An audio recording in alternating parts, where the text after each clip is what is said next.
Rabaina, bravo. Alors Mario, c'est comment le goudron? Notre première étape est à Voipen.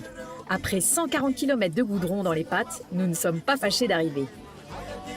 C'est le foyer pour handicapés de Tanzumwa. Son directeur, le père Emeric, nous y accueille chaleureusement. Bonjour, merci de nous accueillir. Nous sommes ravis de vous accueillir. Merci beaucoup. Bienvenue. Alors Père Emeric, est-ce que vous pouvez nous expliquer assez rapidement quelle est la mission de Tanzumwa? Qu'est-ce que vous faites ici? Alors d'abord, c'est un foyer pour des jeunes handicapés physiques qui apprennent un métier, qui vont à l'école. Et puis après, beaucoup d'autres choses sont greffées. On a accueilli des jeunes orphelins abandonnés. On a ouvert beaucoup de centres de santé pour des gens qui étaient très mal pris en charge, avec en partie les tuberculeux, enfants malnutris, des malades pauvres.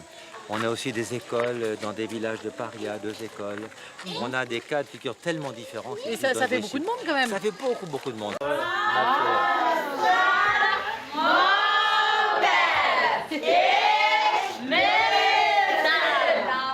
À Tanzumwa, les jeunes peuvent se former à toute une panoplie de métiers. À l'école ménagère, ils ont la possibilité d'apprendre le b.a.-ba de la couture.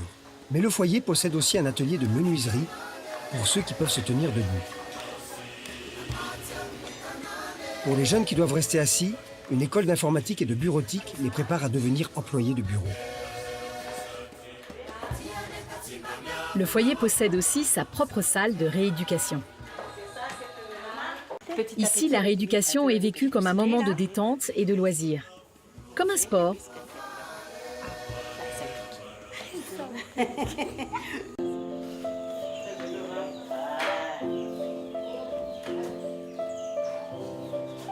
Voilà, ça fait des miracles. Ah, tu dis, donc ils ont quel âge ici? Et alors cela, c'est 5 ans après. 5 ans après plantation. Ah, là, il fait 13 mètres, 15 mètres. C'est un arbre de 15 ans en France, quoi. Voilà. C'est la première fois que nous voyons un reboisement qui réussit. Ça tombe bien, nous avons obtenu 6 000 € de la Fondation Nature et Découverte pour les encourager. Et nos 22 hectares commencent par un premier pied. Ici, c'est un CRENAM. C'est un centre pour la récupération nutritionnelle des enfants malnutris. On reçoit actuellement, c'est entre 150 et 200 enfants par semaine. Orphelin de mère. Voilà, c'est ça. Et avec ce que vous allez lui donner, vous avez bon espoir? Oui, tout à fait. On a un tas de produits qui sont très bons et qui vont vraiment aider l'enfant à reprendre du poids et retrouver la vie. La base de cette nourriture, c'est du riz et du lait en poudre. Ce dernier est offert par Socolay, une entreprise malgache basée à Antsirabe. Ici, on donne de la nourriture aux mamans. Alors, il y a du riz et puis aussi du thon. Voilà, c'est ce qui se passe ici tous les mercredis. Mais c'est triste, mais aussi c'est beau parce qu'on voit qu'on donne une réponse aux gens. Et porter toutes les misères, ça vous affecte pas? Ah ben si parfois... Vous ne découragez pas? Non, ça va. La recette de ce miracle se trouve dans l'amour inconditionnel prodigué par le Père.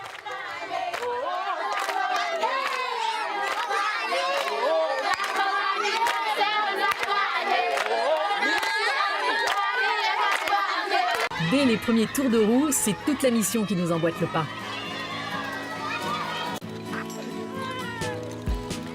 Dans le sillage de la charrette, la ribambelle des pensionnaires goûte sur 5 km au parfum de l'aventure.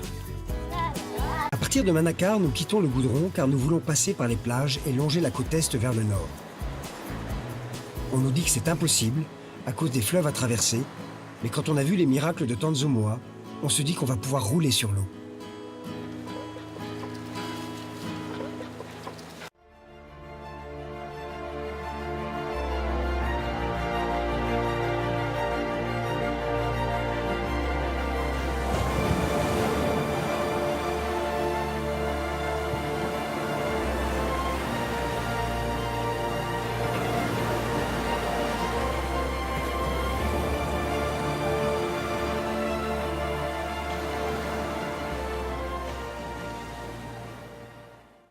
On a peur de rien.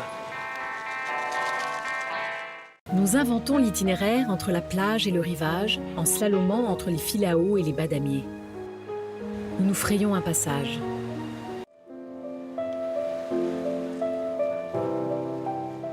Et là, il y a un courant vraiment trop fort pour traverser.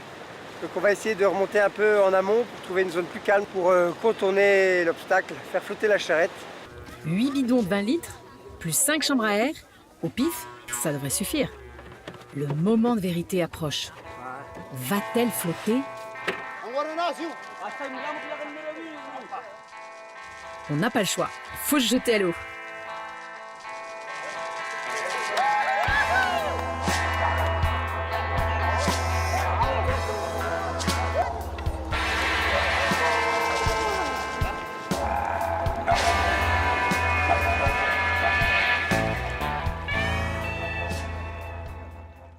Tout le monde nous disait c'est impossible.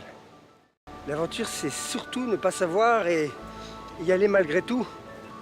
Voilà, quand tout le monde vous dit que c'est impossible, sachez que c'est possible si vous le voulez bien. Il n'y a pas d'itinéraire, voilà, il suffit de l'inventer. Voilà, si votre métier n'existe pas, il faut l'inventer. Si ce que vous voulez faire n'existe pas, il faut le faire et ça existera.